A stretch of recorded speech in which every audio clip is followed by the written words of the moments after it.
Bienvenue dans ce cours de comptabilité sur la budgétisation. Donc, les questions pour nous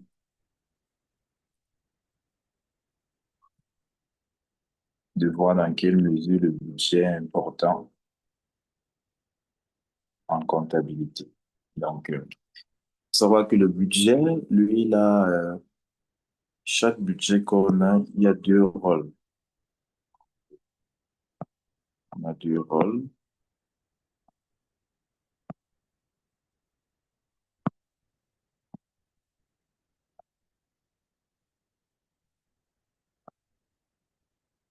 Et le premier rôle, ça permet la planification. On va essayer de planifier.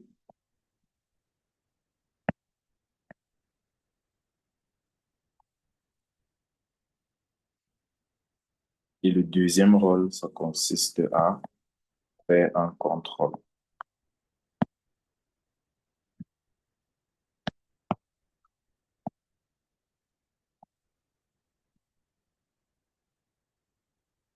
Donc, lorsque on parle de sa planification, ça veut dire choisir un plan d'action et à préciser les paramètres de sa mise en œuvre. Donc, on établit les objectifs et les budgets sont préparés en vue de réaliser ces objectifs. Et lorsqu'on parle du contrôle, c'est encore le suivi budgétaire. Donc, c'est un processus par lequel on établit les procédures et on va s'assurer que les objectifs définis à l'étape de planification sont en voie d'être atteints. Donc, voilà les deux rôles des budgets. Donc, il y a plusieurs avantages de la budgétisation. Ça permet de communiquer, ça contraint également les gestionnaires, ça permet de répartir les ressources, et etc. Donc, dans notre cours, on va voir plusieurs types de budgets et généralement, ça suit une chronologie. Donc, il y a une hiérarchie, je pourrais dire une hiérarchie, parce que ça nous donne vraiment une traçabilité. Donc, et généralement, on va l'appeler le budget directeur. Donc, lorsqu'on vous demande, vous serez en entreprise, on va vous dire établissez un budget directeur.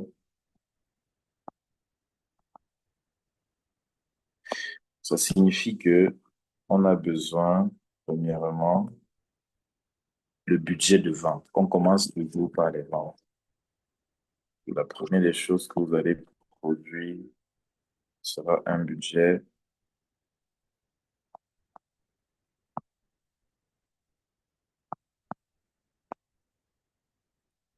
des ventes.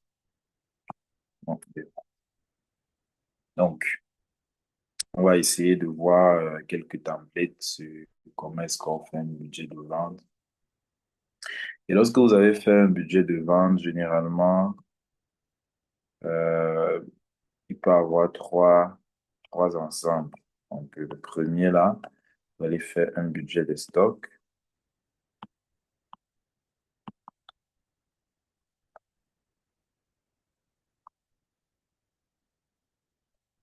Et le budget de stock, ça peut permettre également, et en même temps, le budget des ventes, on va faire ce qu'on va appeler un budget de production. Ça va nous permettre de savoir ce qu'on veut produire. Donc, on va faire un budget de production. Et lorsqu'on fait également les budgets de vente, on peut également déterminer, puisque pour faire les ventes, qu'est-ce qu'on a besoin? On a besoin des frais de vente, des frais d'administration. On aura besoin également du budget des frais d'administration,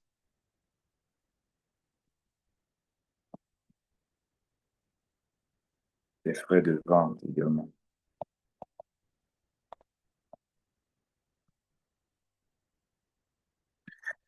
Donc, en fait, c'est comme une famille se dit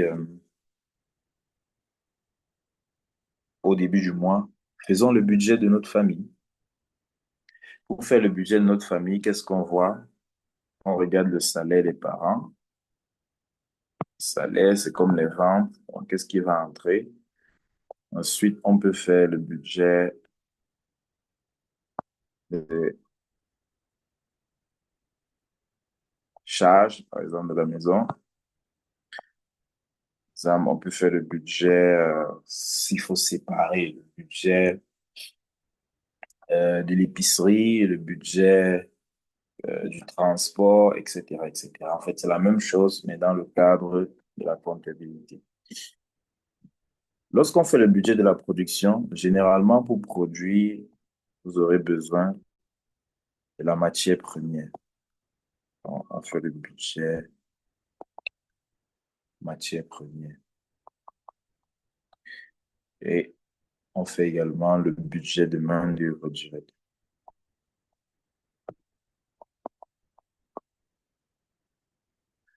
Et on fait également le budget des frais indirects de fabrication, FI.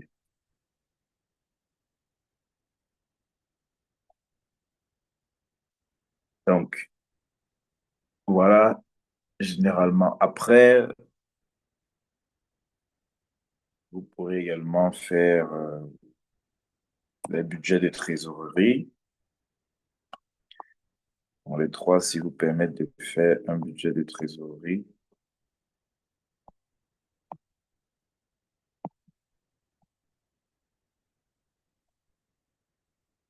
Et le budget de trésorerie, ça va nous permettre de faire un bilan provisoire.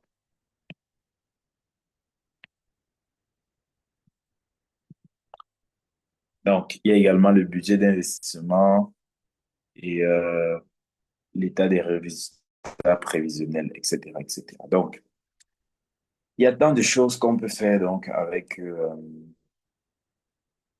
budget. Et comment non, ça se passe concrètement pour faire le budget des ventes? Alors, généralement, pour faire le budget des ventes, on va vous donner des informations, on va vous donner un exercice avec un contexte. Un exercice avec un contexte. Généralement, on peut directement vous donner les ventes prévisionnelles, donc le budget des ventes. Donc, si je fais budget des ventes, tout ce que vous avez à faire, c'est juste soit on va vous demander, on va vous donner directement les ventes prévues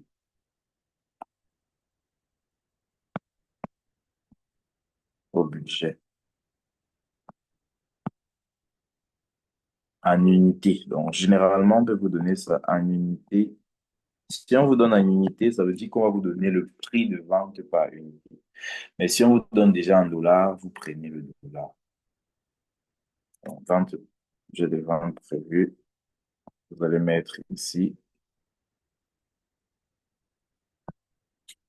Ensuite, il faut juste mettre le prix de vente à l'unité.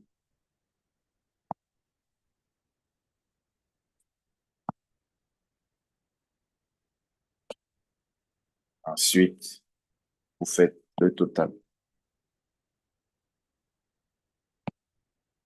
total des ventes.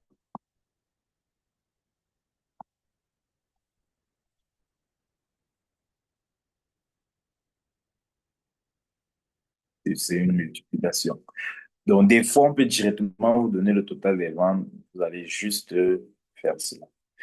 Maintenant, il y a toujours quelque chose qui accompagne le budget de vente. Ce sera le budget d'encaissement ou bien l'encaissement. Oh, je peux mettre prévision d'encaissement.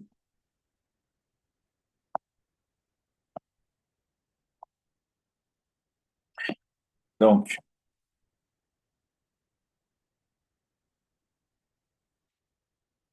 Lorsqu'on fait le budget d'encaissement, généralement, il y a toujours un solde. Donc, parce que pourquoi on fait un budget d'encaissement? Les clients ne payent pas en cash toujours au moment d'achat, ils ne payent pas toujours comptant. Et, et c'est très important de pouvoir faire un état des lieux. Par exemple, que ce soit en mois mensuel, que ce soit en trimestriel, que ce soit annuel. Combien est-ce que je vais encaisser à chaque période? C'est ça, en fait. Donc, compte client,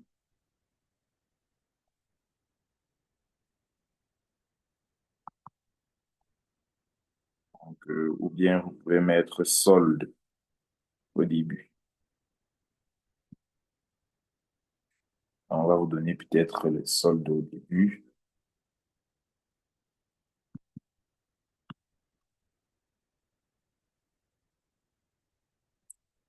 Donc, maintenant, ça c'est peut-être, je peux dire peut-être vente première période.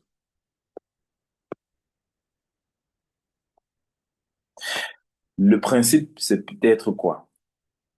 On peut vous dire que le client paye 50%. C'est un exemple.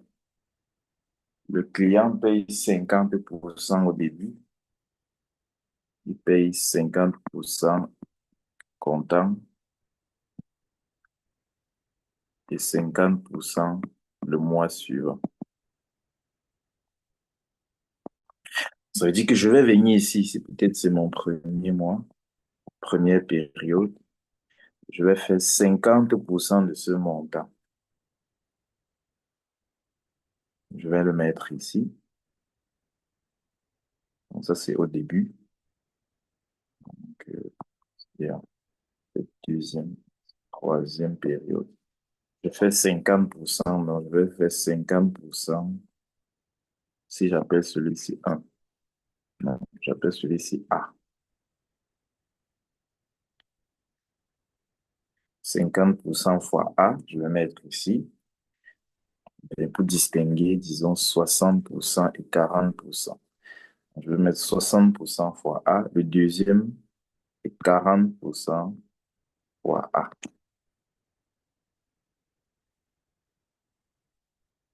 C'est ça. Maintenant, s'il y avait une deuxième période ici, 2, et qui avait les montants, et que ça me donnait un autre montant ici, c'était B. Je dis par exemple la vente deuxième période,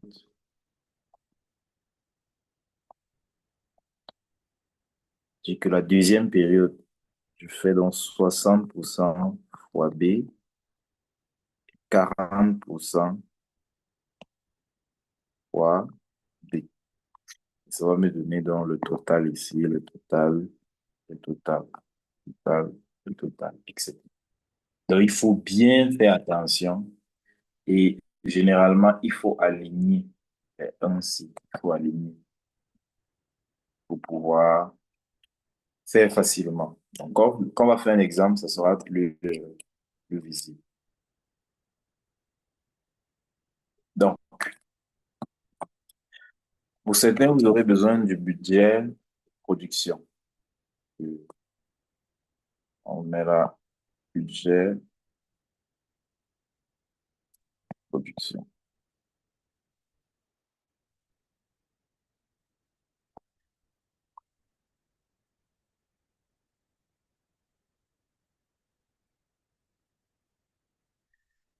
Donc, ça va toujours suivre les ventes prévues en unité. Donc, il faut toujours voir quelles sont les ventes prévues en unité. On a peut-être toujours première période, n'oubliez pas, on fonctionne en période.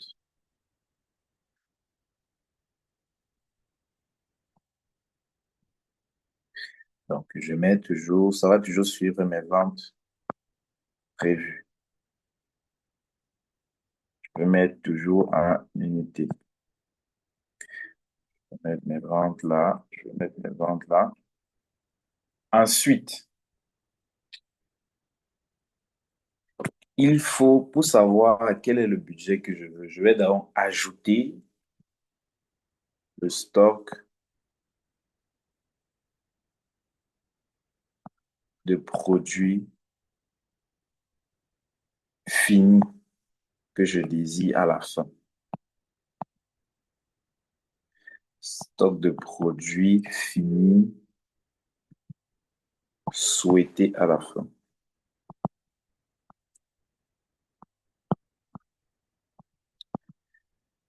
Je vais mettre dans ce que je souhaite à la fin de la première période, etc., etc. Ça va donc me donner le total de mon besoin,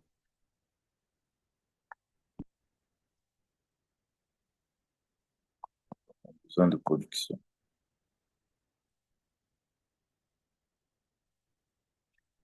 Je vais mettre là, je vais mettre là, je vais mettre là.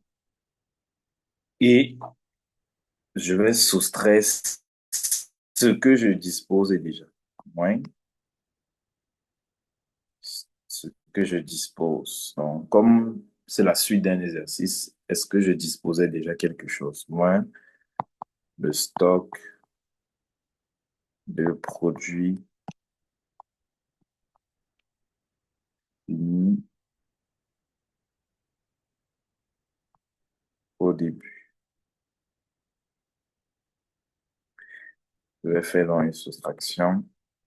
Ça va me donner ce que je vais appeler ma production requise.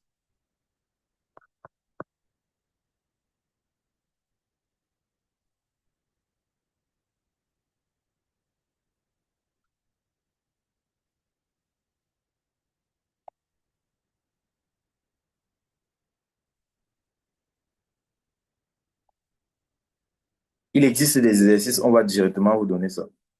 Donc, vous allez facilement calculer le budget de matières premières, etc. Et des fois, il peut y avoir des pourcentages pour chaque mois, etc., etc. Il faut juste pouvoir euh, savoir le faire. Donc, c'est ça.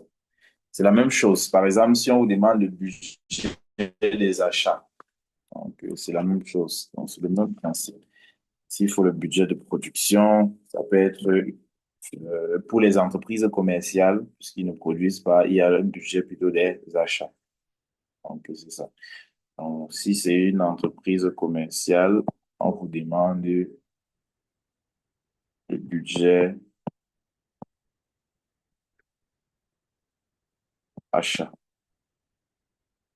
Donc, c'est la même chose. On met toujours les ventes prévues.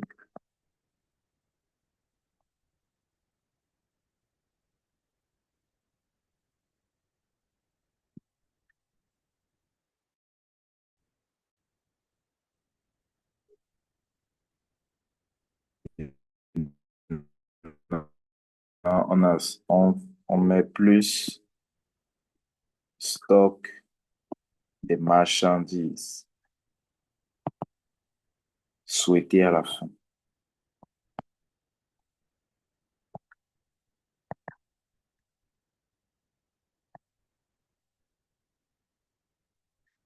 Alors, on fait le stock des marchandises. Donc, lorsque il s'agit des matières premières, des marchandises souhaitées à la fin, on fait moins et ensuite, plus autant pour moi, on additionne. Donc, en fait, c'est le même principe comme si c'est la production, mais sauf qu'il s'agit des marchandises. Ça va nous donner dans le total des besoins, pareillement. On aura le total des besoins.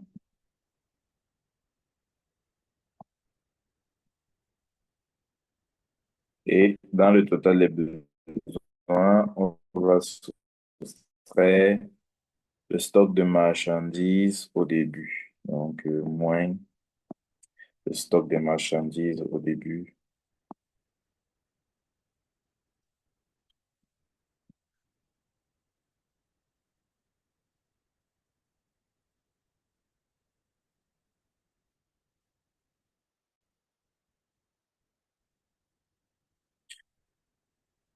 On soustrait ça.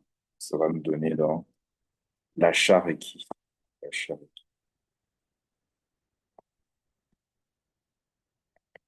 Donc, en cas il s'agit du stock de production ou d'achat, voilà comment il faut faire.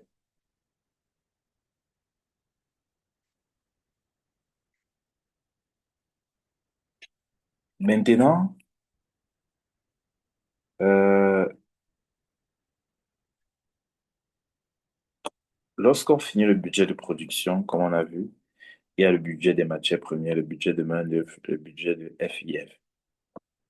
Donc, on peut faire donc le budget des matières premières.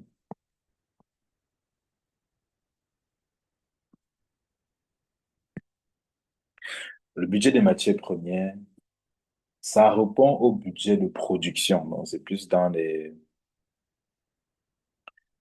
des, des, des entreprises de production. Donc, on est là. On avait vu un budget de production, là. Regardez, ici, il y avait la production requise. Maintenant, dans l'exercice, on va vous dire, par exemple, que un, pour une unité, par exemple, on a besoin de 4 kilogrammes de matière première. Donc, la première ligne, vous allez calculer, donc, pour chaque mois, qu'est-ce que il me faut. Donc, ici, on va mettre dans matière première nécessaire pour répondre aux besoins de production.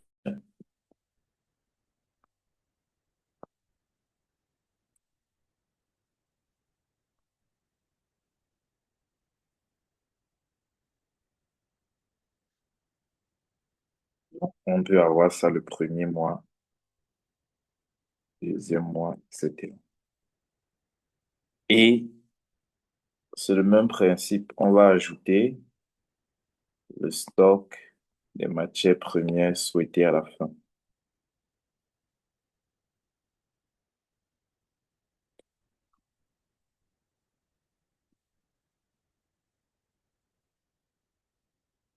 Et ça va donner donc le total des besoins.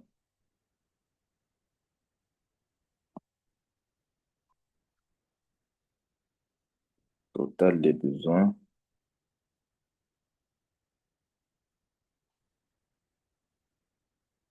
de matières premières. Et on va enlever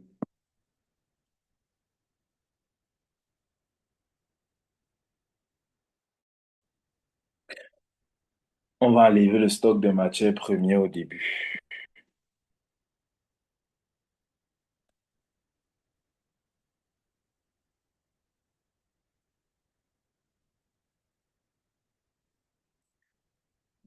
On va enlever ça, ça. Et ça va donner la matière première à acheter. Donc, des fois, il n'y aura pas besoin de toutes ces lignes. En fonction de l'exercice, vous saurez comment faire. Ça va donner dans matière première à acheter.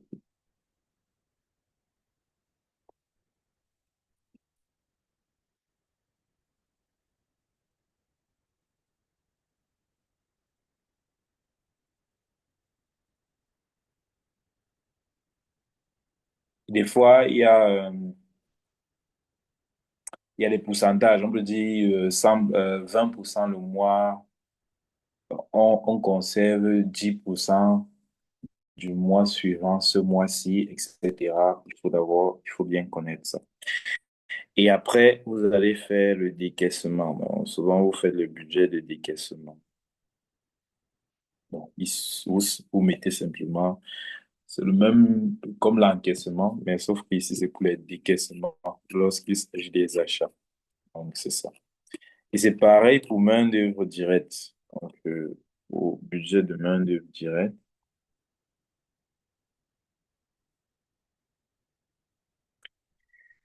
on a les unités à produire.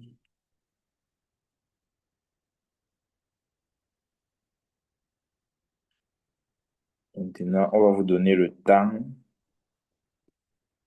de main-d'œuvre directe. On va vous donner dans le total des heures, main-d'œuvre directe. Ok, ça. Bon, par exemple, on va mettre là un. On va vous donner le temps et vous multipliez, vous aurez dans ce résultat. Et lorsqu'on a donc le total des heures, on va multiplier par le coût horaire de la main-d'œuvre directe. Que, voilà. Bon, ici, c'est le trait qui est ici.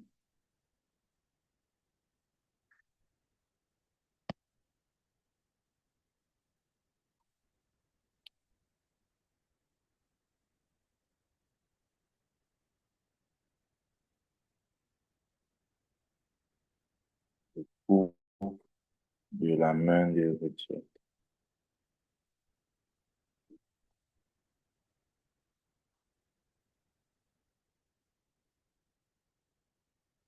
Je peux vous dire que c'est 15 dollars de l'heure, etc. Je peux mettre le coût horaire. Vous multipliez et vous aurez donc le coût total de la main-d'œuvre directe.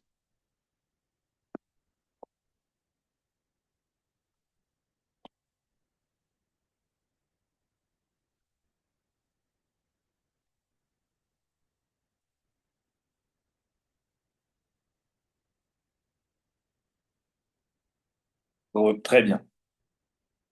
Et le dernier, en ce qui concerne la production, c'est le budget des frais indirects de fabrication. Donc, pour faire les budgets, frais indirects de fabrication, généralement, vous aurez besoin euh, on a la base d'imputation. Donc, n'oubliez pas, ici, on va toujours faire la base d'imputation. Là, c'est qu'on détaille, mais des fois, vous allez juste identifier certains éléments, certains coûts et les additionner. Mais peut-être si vous arrivez peut-être de détailler les frais indirects de fabrication, donc tout ce que vous allez faire, par exemple, si la base d'imputation, ce sont les heures de main-d'œuvre directe, par exemple, budgétisées, donc ça va être donc heures,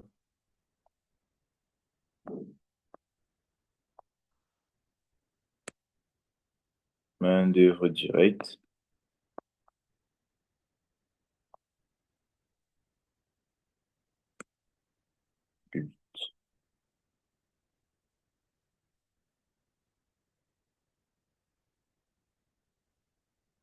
que vous allez mettre donc un des horaires.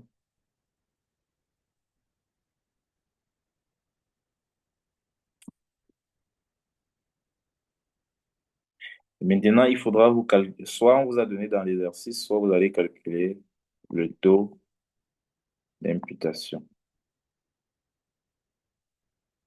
Très important. Donc, les frais indirects de fabrication. Vous allez mettre sa valeur, mettre sa valeur. Ça va vous donner les frais indirects de fabrication variables. Donc, dans certains exercices, ça va vous donner les FIF variables. Dans certains exercices, on va directement vous donner celui-ci. Pas directement, non. Vous allez juste le recopier et vous allez additionner les frais indirects fixes. Vous allez additionner. OK, je vais une addition.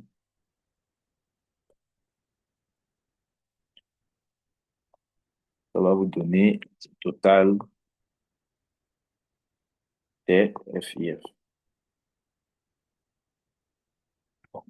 Des fois, maintenant, on enlève, si on vous a donné, vous enlevez l'amortissement.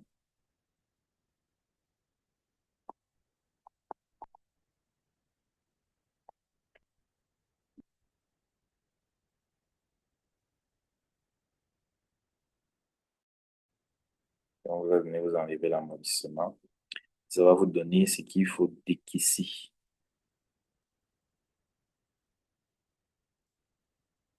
je suppose que c'est là ici. Et maintenant, ça va faire, euh,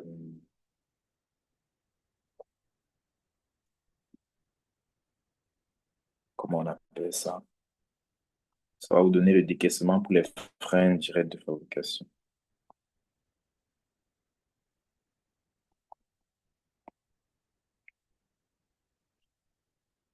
Donc, c'est ça. Maintenant, on sait que, comment on appelle ça?